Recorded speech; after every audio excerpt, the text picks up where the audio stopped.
안녕하세요. 수미였습니다. 2부가 시작이 되었습니다. 2부는 조국 씨 건으로 저희가 시작을 해보고자 합니다. 조국 씨가 어제 부인 정경심 씨 재판에 증인으로 출석을 했습니다. 그래서 검찰에서 이걸 벼르고 있었거든요. 왜냐하면 기억하시는 분 기억하실 텐데 1년 전에 조국 씨가 검찰에 출두해가지고 이런저런 조사를 받았는데 한마디도 안 하고 전부 다 묵비권을 행사했습니다. 그래서 검찰이 수사관이 물어보는데 아무 말도 안 했거든요.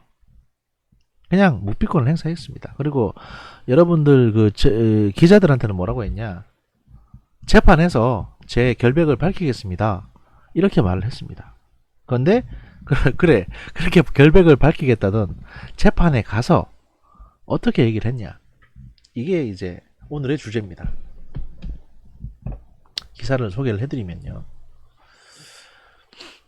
검사가 먼저 질문을 합니다. 부친이 오촌 조카 조범동 씨에게 주식을 맡기려고 한 것을 알고 있었습니까? 라고 조국 씨에게 묻습니다. 이 법원 재판 중에 조국 씨가 증인으로 나왔거든요. 그래서 조국 씨가 뭐라고 답변하느냐? 형사소송법 제148조에 따르겠습니다. 이렇게만 말합니다. 그래서 검사가 다시 묻습니다. 증인은 조 씨로부터 주식 관련 책을 받은 적이 있습니까? 조국이 다시 말합니다. 형사소송법 제148조에 따르겠습니다. 다시 검사가 다시 얘기합니다. 증인과 피고인 정경심 동양대 교수 간 문자 메시지 화면입니다. 그래서 화면을 보여주면서 피고인이 상속 문제로 다툰 뒤 증인에게 문자를 보내고 상의한 사실이 있습니까? 그래서 네가 부인한테 보낸 화면을 띄워주고, 이게 이제 아마 문자 메시지 화면 주고받은 건데 이걸 띄워주고, 야 네가 여기에 이 부인한테 문자 보낸 적이 있냐라고 물어본 겁니다. 문자 보낸 게 벌써 떠 있잖아요, 화면에. 그걸 물어봤는데 조국이 뭐라고 답변하냐? 형사소송법 제148조에 따르겠습니다. 그러니까 눈에 빤히 보이는 것조차도 답변하지 않겠다 라고 나오는 겁니다. 검찰이 다시 물어봅니다. 피고인이 위와 같은 문자를 보내자 증인은 당신이 포기한 것을 상기시켜 놓으시길, 그러한 문자 보낸 것 기억나십니까? 이것도 화면에 떠 있는 거거든요. 그렇게 문자가 적혀 있는 거. 근데 여기에 대한 답변도 형사소송법 148조에 따르겠습니다 라고 답변을 한 겁니다. 3일 서울중앙지법 형사합의 25-2부에서 열린 정경심 교수의 사모펀드 및 자녀 입시 비리 등 혐의 재판에 증인으로 나온 남편 조국 전 법무부 장관은 약 100여 차례에 걸쳐서, 그러니까 질문도 100개 넘는 질문을 했다는 얘기죠. 약 100여 차례에 걸쳐서 형소법 제148조에 따르겠습니다라는 말만 반복했다고 합니다. 형사소송법 제148조는 자신이나 친족 등이 형사소추 또는 공소제기를 당하거나, 그러니까 재판 중에 있을 때 유죄의 염려가 있는 증언을 거부할 수 있는 권리입니다. 그러니까 내가 진술하게 되면 유죄 나올 것 같으니까 거부한다는 거죠. 그러면 조국이 100번이나 거부했다는 거는 내가 여기서 답변을 하면 정경심이나 나한테 유죄가 될 수 있는 불리한 증거가 될 수도 있다고 조국이 판단을 하는 겁니다. 그래서 거부한 겁니다, 답변을. 법정에 들어선 조국 전 장관은 증인 선서를 하기도 전에 증언 거부권에 대한 소명 사유를 읽을 기회를 달라고 재판부에 요청을 했습니다. 그러니까 내가 왜 여기서 증언 거부를 해야 되는지에 대한 편지를 써왔는데, 이유를 써왔는데 이걸 좀 읽어야 되겠다. 그래서 재판부는 그가 준비해온 한 장 반 분량의 사유 중에 증언 거부권과 관련된 직접적인 부분만 읽을 수 있도록 하겠습니다. 한 장 반 다 읽지 마시고요. 그냥 실제 이유만 얘기하세요. 간단하게. 이렇게 얘기한 거죠. 그랬더니 조국 장관이 뭐라고 읽었냐? 이 법정의 피고인은 제 배우자이며 제 자식의 이름도 공소장에 올라가 있습니다. 이 법정은 아니지만 저도 배우자의 공범으로 기소되어 재판이 진행 중인 상황에서 형사소송법 제148조가 부여한 권리를 행사하겠습니다. 형사법 학자로서 진술 거부권의 중요성을 늘 역설을 해왔습니다. 필요한 권리 행사에 대한 편견이 존재하지만 이 법정에서는 그러한 편견이 작동하지 않기를 소망합니다. 이게 무슨 얘기냐면요. 형사소송법 제148조는 내가 불리할 경우에 말을 안 한다. 이게 묵비권에 대한 내용입니다. 그런데 보통 이런 묵비권을 쓰게 되면 저 새끼 죄가 있나 보네 라고 판단을 합니다. 판사들도 그렇게 얘기해요. 왜냐하면 질문이 들어왔는데 전부 다 묵비권 하겠다 그러면 이 새끼 뭐 죄 있다는 거 아니야 그러면 지가 불리하니까 말 못하는 거 아니야? 이렇게 보통 생각을 하죠. 이게 편견이고. 하지만 이 법정에서는 판사님들은 제가 여기서 재판에 협조하지 않더라도 제가 죄가 있다고 생각하지 말아달라. 이런 말 같지도 않은 소리를 한 겁니다. 뭐 어쨌든 간에 검찰은 즉각 반발했습니다. 왜냐하면 뭐 이런 새끼가 다 있어 싶잖아요. 그래서 이제 검찰은 즉각 반발을 해서 그 조국 전 장관이 검찰에 출석을 해서 증언 거부권을 행사하면서 검찰 조사할 때 아무 말도 안 했거든요. 그래서 법정에서 진실을 밝히겠다. 법정에서 다 말하겠다는 취지로 거듭 진술을 하셨지 않습니까? 아니 조국 장관님 아니 검찰에 오셔가지고는 내가 법정 가서 다 말하겠다. 판사 앞에서 다 얘기하겠다 하셨는데 판사 앞에서는 왜 말 못하겠다고 하십니까? 라고 한 겁니다. 그래서 검찰은 법정 밖에서 개인 SNS를 통해서 객관적인 사실을 왜곡하는 글을 게시해서 재판부에서도 옳지 않다고 지적을 했는데 트위터에서는 촐라게 떠들면서 왜 막상 재판에 와가지고 아무 소리 안 하려고 하느냐 이렇게 이야기를 한 겁니다. 그래서 법정에서 시시비비를 가려 실체적 진실을 확인할 수 있는 상황이 되었음에도 증언을 거부하는 사유를 선뜻 납득하기 어렵다라고 지적을 합니다. 그러니까 야 네가 죄가 있으니까 이런 거지 새끼야 이런 얘기를 하는 거죠. 쉽게 말하면. 근데 조국 전 장관은 여기서 다시 또 말을 합니다. 법정에서 밝히겠다는 제 발언은 증인으로서가 아닌 자신의 재판에서 방어권 행사를 충실히 하겠다는 의미였다라고 이제 돌려칩니다. 또 변호사가 뭐라고 하냐, 조국 전 변호사가 그 조국 전 장관이 증인으로 채택됐다는 사실 자체가 이해하기 어렵다. 정당한 권리 행사인 묵비권 행사하는데 왜 비난을 받아야 되는지 납득하기 어렵다. 이런 식으로 얘기합니다. 공범이니까 증인으로 부른 거거든요. 근데 왜 불렀냐 이딴 소리를 하는 거죠. 또 다른 변호인은 왜 증언을 거부할 수밖에 없는가에 대한 도덕적 설명을 하지 못한 채 검찰로부터 공격을 받았다며 언론에 피고인이 묵묵부답했다는 취지로 기사가 나가게 함으로써 피고인 가족 면박주의가 아닐까 생각한다라고 또 주장을 합니다. 지가 말 안 해놓고서는. 이에 검찰은 공개된 법정에서 실체적 진실을 밝히기 위한 검찰의 입증 활동을 언론을 고려한 망신주기라고 폄하하는 건 지극히 부당하다며 심히 유감이다라고 불편한 기색을 드러냈습니다. 그러니까 사실 같으면 이게 이제 사실 법정 용어거든요. 전부 다. 판사 앞에서는 예의를 차려야 되니까 심히 유감입니다. 이렇게 말을 하는 거지만 이거를 이제 일반인들의 쌍스러운 언어로 바꾸면 조국 전 장관 말에서부터 제가 재판에서 말하겠다고 한 거는 그 내가 재판에서 나를 보호하기 위해서 열심히 하겠다고 하는 거지 실제로 재판에서 내가 뭔 짓을 했는지 다 말하겠다고 한 게 아니야. 검사 참 눈치 없네. 이런 얘기 하는 거고 내가 묵비권 행사하는데 네가 왜 나를 욕하냐 이거고 그 밑에 조국 변호인이 한 얘기는 아니 증언을 거부할 수도 있지. 게다가 한 장 반이나 써왔는데 이걸 다 읽지도 못했잖냐. 근데 이렇게 지금 검찰이 왜 조국이 아무 말 안 하냐고 얘기를 하면 나중에 기자들이 여기에 대해서 뭐라고 쓰겠냐. 조국 아무 말도 안 했다. 계속 묵비권 행사했다. 뻔뻔스러운 조국. 이렇게 면박 주는 거 아니냐. 라고 얘기를 하는 거죠. 그래서 검사는 또 뭐라고 얘기했냐. 여보세요. 저희가 지금 법정에서 재판을 하고 있는데 왜 제가 법정에서 재판을 하고 있고 검찰은 범죄자의 범죄 행위를 입증하기 위해서 최선을 다해서 노력하고 있는데 법정에서의 문제도 아닌 왜 밖에서 기자들이 기사 쓰는 거 가지고 지랄을 하시는 겁니까? 아 진짜 기분 역같네? 이렇게 말을 하는 겁니다. 이게 이제 일반인의 용어예요. 조국 전 장관은 자신의 진술 거부권에 대한 검찰의 비판에 즉각 반박하기를 원했습니다. 그래서 재판부에 발언 기회를 달라고 요청을 했지만 그 판사는 안 됩니다 라고 막았습니다. 왜냐하면 증인은 지금 조국 씨는 증인으로 와 있는 거거든요. 증인은 검사와 변호사의 질문에 답변을 하는 사람이지 증인이 원하는 말을 그 법정에서 마음대로 할 수 있는 지위가 아닙니다. 이게 이제 사실 형사소송법의 기본 내용입니다. 왜냐하면 증인이 답답해가지고 뭔 말을 하고 싶더라도 질문과 관계없는 얘기는 못하도록 판사가 제재를 가합니다. 왜냐하면 이게 다 재판 기록에 남기 때문에. 이후 1시간여 동안 진행된 오전 재판에서 조국 전 장관에게서는 형사법 제148조에 따르겠습니다라는 말만 들을 수 있었다고 합니다. 이렇게 뻔뻔스럽게 재판에 참여를 했죠. 그리고 또 뭐라고 했냐. 이렇게 반복했는데 이날 오후 2시쯤에 재개된 재판에서, 그러니까 아까 말씀드린 건 오전 재판 내내 이랬다는 거고, 또 다른 기사에서는 이제 오후 재판 상황이 나옵니다.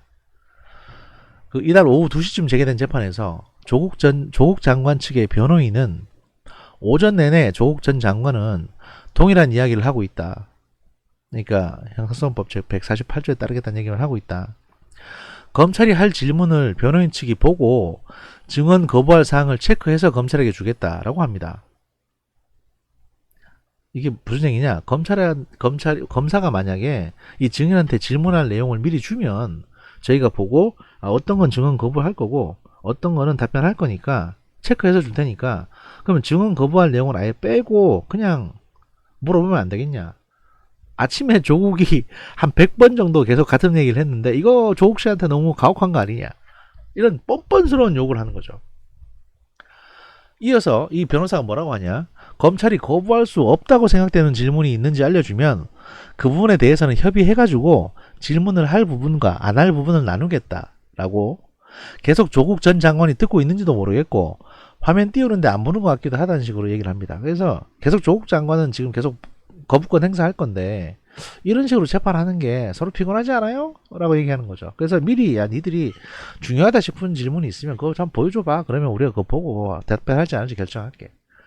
이런 진짜 개싸가지 같은 뻔뻔한 소리를 하는 겁니다. 사실 검찰의 질문이라는 거는 그 질문 내용만으로 의미가 있는 거거든요. 어차피 판사들하고 하는 거지 조국들하고 하는 게 아니에요. 근데 그걸 줄여서 질문지를 먼저 달라. 이것들이 무슨 인터뷰하는 것도 아니고 질문지 먼저 달라고 요구를 하는 겁니다. 그래서 이제 검찰에서 반박하기 전에 판사가 끼어듭니다. 그래서 재판부는 질문을 들어야 증언 거부권을 행사할 수 있는 걸로 판단하는데 증언 거부권이 있는 증인에게 질문할 수 없다는 규정을 찾을 수도 없다. 형사소송법 주석서에도 그런 내용이 없는데 도대체 변호사는 뭘 근거로 이런 뻔뻔한 주장을 하시는 겁니까? 예를 들어 어떤 질문을 할 때 이 질문을 듣고 나서 그 질문에 대해서는 답변할 수 없습니다라고 규정되어 있는 게 증언 거부권인데, 조국 씨는 질문을 듣기도 전에 저는 증언 거부할 겁니다 라고 전제를 하고 와가지고 모든 걸 다 거부하겠다. 그리고 이 사람은 그런 권리가 있으니까 질문을 먼저 줘봐. 그럼 우리가 골라서 효율적으로 진행할 수 있게 해줄게라는 식으로 요구를 하는데, 이게 법에 어디 있는 내용이냐? 왜 니들 마음대로 재판을 마음대로 하냐? 이렇게 이제 판사가 이의제기를 하는 거죠. 여기에서 이제 그래서 조국 씨 변호인이 뭐라고 하냐? 검찰에서 주로 말하는 건 신문권 있지 않느냐고 하는데 그건 일본법이다며 법을 들여올 때 우린 그걸 뺐다. 영미등 점점점 이러면서. 그러니까 영국과 미국에서는 이제 그렇게 안 한다는 거죠. 그래서 이 재판부는 뭐라고 하냐? 그건 우리나라 법이 아니니까 여기까지만 말을 하세요 라고 얘기합니다. 그러니까 우리나라 법에는 그 신문권 빼라 마라 이런 내용도 없으니까 재판은 내가 알아서 진행할 거니까 입 다무세요. 변호사는 잘 모르면. 이렇게 얘기를 하는 겁니다. 얘들은 인권 변호사 출신이라 가지고 이 변호사들이 좀 무식해요 솔직히. 이후 재판부는 휴정을 선고하고 검찰과 변호인 측과 협의해서 검찰 측의 주신문, 증인 답변 절차는 유지하되 다만 증인이 직접 겪거나 행위하지 않은 것에 대해서 아느냐고 질문하기보다는 증인이 아니면 알 수 없는 증거들에 대해 주신문하기로 결정을 합니다. 그러니까 이제 뭐 질문 내용이 되게 많거든요. 엄청나게 많았습니다. 그냥 못 물어본 게 많으니까. 그 내용 중에 조국이 직접 겪은 거 말고 여기에 대해서는 어떻게 생각하냐 이런 것들은 이제 빼고 조국한테 직접 예 아니요 답변 들을 수 있는 것만 질문해 라고 이제 판사가 교통정리한 거죠. 그렇게 해가지고 어떤 질문이 들어갔냐, 뭐 다른 거는 다 소개해 드릴 필요 없고요. 왜냐면 그건 중요한 내용들이 아니기 때문에 그건 소개해 드릴 필요 없고, 이제 결정적으로 조국 씨를 흔드는 내용이 있었는데, 이제 오후에 어떤 질문이 있었냐면, 조국한테 검사가 물어봅니다. 아버지가 딸을 몰라볼 수는 없는데 서울대 공익인권법센터 세미나에서 지금껏 딸을 봤다고 직접 언급하지 않은 이유가 있습니까? 라고 질문합니다. 그러니까 이게 무슨 얘기냐면, 서울대 공익인권법센터 세미나에 그 조민이 참석을 했다 안 했다, 제가 참석한 거 내가 봤다 라고 이제 최근에 조국 제자였던 변호사 하나가, 장애인 출신 변호사 하나가 지가 가서 난 봤다라고 했었는데, 나중엔 또 기억이 희미하다고 이딴 식으로 얘기했죠. 딴 데서 봤을 수도 있다라고 얘기했는데, 막상 조국 딸의 친구는 조국 딸이 그 세미나에 온 적이 없다라고 얘기를 했습니다. 왜냐면 이 인턴 경력의 가장 중요한 부분이 이 세미나 참석과 진행 업무거든요. 근데 세미나에 오지 않았다면 이 인턴 증명서는 가짜가 되는 겁니다. 그래서 이게 가장 중요한 부분이었어요. 같이 그날 세미나에 참석했던 조국 딸의 친구는 조국 딸을 못 봤다고 했고, 역시 세미나에 참석했다고 주장하는 조국의 이제 제자 변호사는 조국 딸을 봤다고 하는 상황입니다. 그런데 작년부터 지금까지 거의 1년 동안 조국도 그 세미나에 참석을 했었거든요, 발표자로. 근데 조국은 그 어디에서도 자기 딸을 봤다고 말을 한 적이 없습니다. 심지어는 자기 딸을 못 봤다고 말한 적도 없습니다. 그러니까 이 문제에 대해서 본인이 거기 있었으면서 자기 딸이 왔으면 딸이 온 걸 봤을 거 아니에요. 근데 자기 딸이 거기 왔다고는 딴 사람들이 얘기를 하는데, 집으로는 내가 내 딸을 봤다고 말을 안 한 겁니다. 그래서 이걸 물어보는 거예요. 이게 중요한 의미가 있거든요. 검사의 다른 신문에 동의 없이 증언 거부권을 행사해 오던 조 전 장관은 유일하게 이 질문 앞에서 흔들렸다고 합니다. 조국 전 장관은 하는 소리와 함께 한숨을 크게 내쉬고 형사소송법 제148조에 따르겠다라고 답변을 했답니다. 그러니까 이것도 진술 거부하겠다는 거죠. 근데 이게 왜 중요하냐면, 이날 무슨 일이 있었냐, 검찰 측이 증인으로 신청한 조국 전 장관을 불러 정경심 교수의 자녀 입시 비리 사모펀드 공사실 전반에 대해서 신문을 진행했습니다. 계속 아까 말씀드렸다시피 이런 얘기를 했죠. 그러니까 자기가 불리한 거에 대해서 말 안 하기로 했습니다. 그리고 증인 선서 전에 뭐 제가 알기로는 이라면서 증언 거부권을 행사하면 소명 사유를 밝힐 수 있는 걸로 안다며 발언 기회를 요청했고, 이 재판장은 허락을 했습니다. 그래서 뭐 자식이 어떻고 저떻고 뭐 진술 거부권을 이렇게 행사하겠다고 했는데, 검찰은 여기서 이해할 수 없다고 했고, 그래서 쭉 내용이 아까 말씀드린 내용이 쭉 내려가는데, 자기 딸을 본 거, 이거를 왜 말을 못하냐. 지가 거기 세미나에 있었고 지 딸도 거기 왔다고 얘기를 했으면 본인이 내가 그 세미나장에서 딸을 봤다라고 얘기할 수 있는 거 아닙니까? 또 그렇게 얘기해야 되잖아요, 당연하게. 아버지가 딸을 봤을 텐데, 이게 뭐 수천 명 있는 것도 아니고 100명 채 안 되는 인원이, 한 50명도 채 안 되는 인원이 흩어져 있었으니까 딱 앉아서 청중에 따라왔으면 뭐 손이라도 흔들었을 테고, 아니면 인사라도 한다든지, 아빠 왔냐 이런다든지 알 거 아니에요. 근데 그 어디에서도 지 딸 봤다는 얘기를 안 한 거예요, 이 세미나에서. 또 딸을 못 봤다는 얘기도 안 했어요. 왜 그랬냐? 만약에 하게 되면 거짓말을 하게 되기 때문입니다. 그러니까 딸은 여기 세미나에 온 적이 없는 겁니다. 그런데 딸을 봤다고 할 경우에는 지가 위증을 하게 되잖아요. 그럼 위증죄로 처벌받게 됩니다. 법정에서 위증죄로 처벌받게 되거든요. 그러니까 위증죄 처벌을 안 받기 위해서 이 말을 못하는 겁니다. 봤다는 말도 못하고 못 봤다는 말도 못하는 거예요.